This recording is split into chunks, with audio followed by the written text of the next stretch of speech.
my goal with this video is that by the end of it, you'll be full of hope. Trigger warning, though I do get into some mental health topics that could be triggering to some people. I'm Abby, by the way. I have 2 little boys, and I started on my own postpartum depression journey a little over a year ago after the second one was born. Currently, I can confidently say that I don't have depression anymore, and in this video, I'm gonna break down for you exactly what I did to cure my PPD.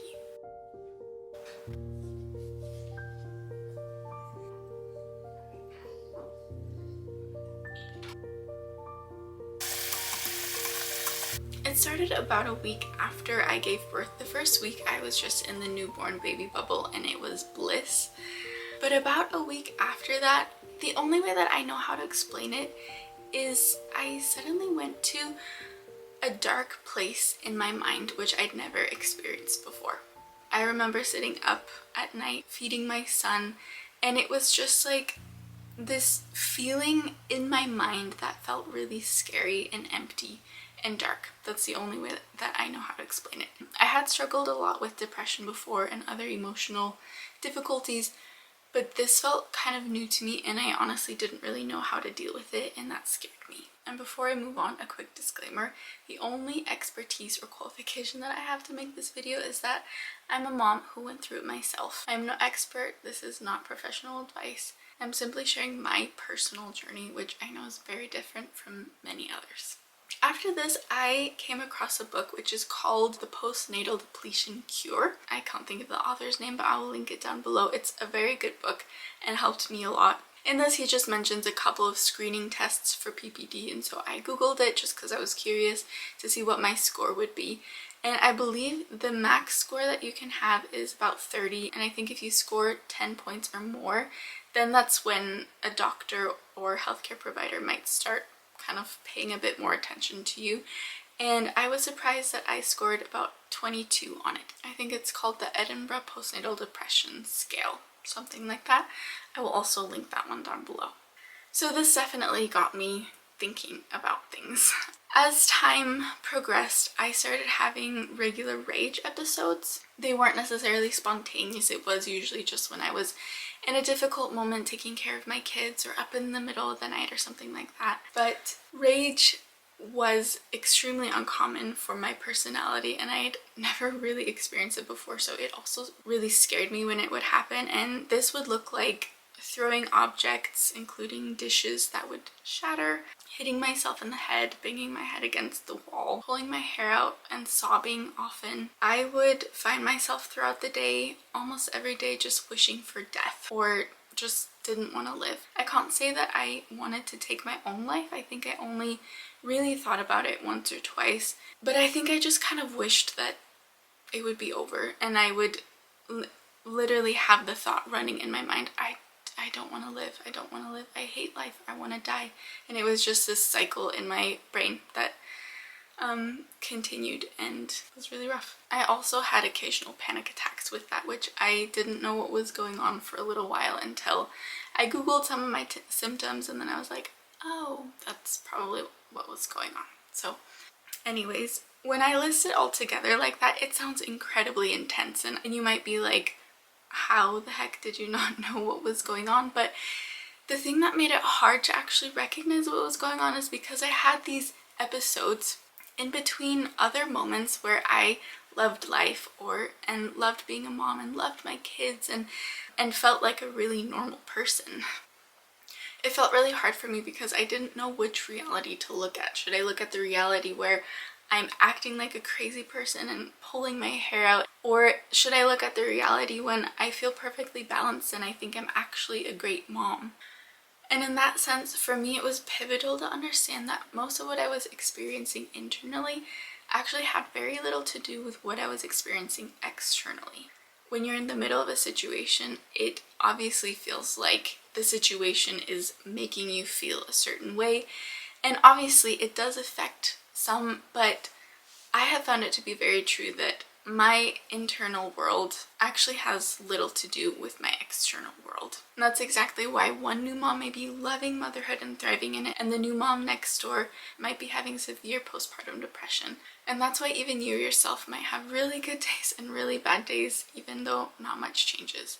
And that's why I suggest you should ease your symptoms by making some simple changes to your lifestyle and then address the root cause, because most likely the thing that you think is causing the problem might not actually be the thing that's causing the problem.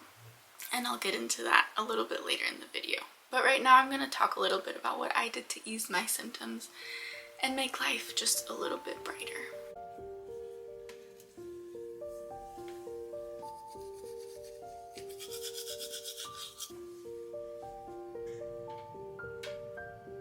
The first important step for me was to open up about it to the people around me, which felt really hard. As I mentioned, it felt really scary to talk about something like this and to admit that something might be terribly wrong with me that I didn't know what to do about. So I talked with my husband about it, and then I talked with my midwife, and I remember her coming over one late afternoon into the evening, and she just sat with me and listened and asked me questions and kept on insisting that she had nowhere else to be that evening. And I have really mixed feelings when I think about this time with her, because on one hand, I remember watching the sunset a bright pink and just feeling really good about the fact that I was finally taking some steps to take care of myself, but at the same time, it just felt really, really hard. The second thing, which is really important, is asking for practical help with your kids. And in all honesty, I was really, really bad at this back then, and I have gotten better, but that was a really big key that I feel like I was missing. And before I move on, I need to make a really important side note on this. I used to think that my children are 100% my responsibility. I chose to bring them into the world, and therefore I am the only one responsible to take care for them. And if I am unable to do so on my own and I need to ask for help from other people, it means I'm failing as a mom. And I know that so many other moms in this modern Western culture feel the same way, and it could not be further from the truth. We as humans, you want some more orange? We as humans were designed to live in family, and by family I mean multi-generational family and tribes. That's the only way that humanity survived until now. And this modern Western culture is pretty much the first time that humanity has lived the way that we do, where we're so isolated in different homes and families. You as a mom were designed to have so many helping hands around you during and well after the time of birth. And so if you're needing help, it does not mean that you're a failure. It simply means that you're functioning as you were designed to function. Another thing that I started doing was taking a bunch of supplements. Some of the ones that I noticed that made really the biggest difference for me were iron, vitamin B complex, and fish oil. And I could literally notice a difference in my mood depending on whether or not I took them that day.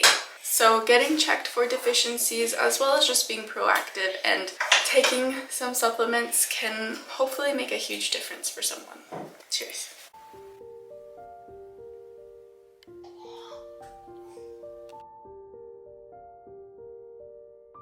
So now we finally get down to how I address the root cause. There are so many words for it: therapy, counseling, consulting, coaching, you name it. But just for this video, I'm going to go with the term consulting.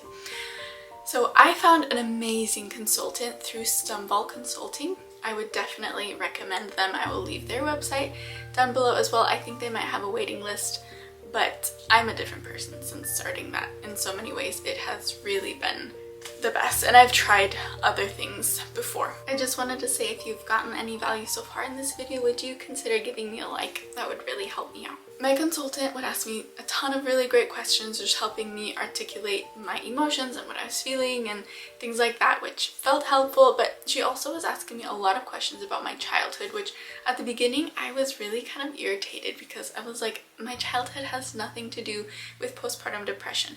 I'm a young mom, I have 2 kids that need me constantly, I'm not sleeping, I don't have a life, like so many things, my hormones are off. My childhood has nothing to do with this, and so why are you asking about my childhood? Long story short, I came to realize that it actually has so much to do with my childhood, or at least with unresolved pain from my past, and I'll get into that. My consultant explained to me that there is a difference between a situation that feels difficult versus a situation that feels unbearable. And often when it feels unbearable, it's because we have unresolved pain and other core beliefs from the past. And when a situation somehow proves to us again that those painful core beliefs are true, then it can feel unbearable and feel like we're just simply never gonna get out of it and life will always be this way. And that's when you feel really hopeless and depressed and just lose the desire to live. So identifying what these core beliefs and these triggers, as they call it, are, is a huge step. And then what you can do is just start to bring in the truth and compassion in to start to heal them. So for me personally, what this looked like was, after a lot of internal work, and mind you, I was only able to do that internal work because I had people helping me with my kids and I was on antidepressants. And honestly, I don't think without those things I actually would have been able to have the mental clarity or the energy to focus on these things. Anyways, I realized that I had a core belief stemming from childhood that my needs would never get met. And specifically, my needs would never get met when other people around me have a lot of needs. So fast forward to being a mom of 2 under 2, a fountain of needs that never runs out. And obviously I felt like my needs were not getting met. And so this just confirmed to me again this really painful belief that my needs will never get met. Then that's when I would be thrown into a cycle of rage or panic attacks or just simply not wanting to live. And as soon as I realized that this was the core belief that was happening and that these situations were sort of confirming this to me, it just made so much sense. I could see so clearly, this is exactly what I'm feeling when this happens and this is exactly why I react this way. And it suddenly made so much sense and it wasn't just me feeling like I was a crazy person losing my mind. What I actually saw was just a little girl who was trying to protect herself, and rage and panic was sort of the protection mechanism. When I was able to identify this, I was able to start intentionally putting love and compassion and truth where it hurts. And I made it a huge point to work against my confirmation bias that my needs won't get met and prove to myself in as many ways that I can that my needs will get met, even when others have needs around me. And that is when the biggest shift happened for me. It for sure did not happen right away. It took a lot of internal work, a lot of time, a lot of money investing in those consulting sessions, which were, let me tell you, worth every penny. And I would be getting so much better, and then suddenly I would be thrown right back into those dark, scary places in my mind, or have rage, or feel like I'm about to have a panic attack or things like this, and this would just feel really, really hopeless. But day by day, things did slowly start to get better, and I was even able to wean myself off of the medication that I was on, which I lost track of how long I've been off of it, but it's been months now. I've kept a little box as backup just in case I needed it, but I have not touched it at all. And not only that, I honestly feel more content and empowered in life than I have basically since forever, because I'm finally able to deal with some of the things that were just driving my subconscious and causing a lot of pain in my life. So that is my journey, and that is where I'm at right now.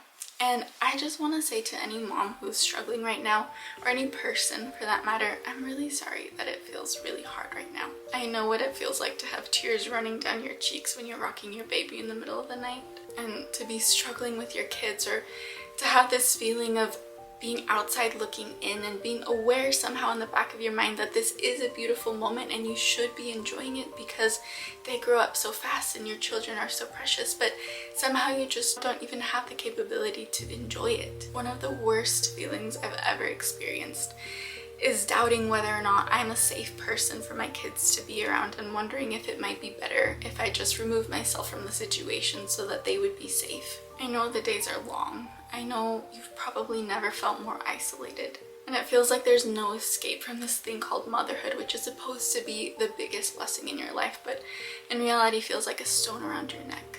I'm really sorry that you feel that way.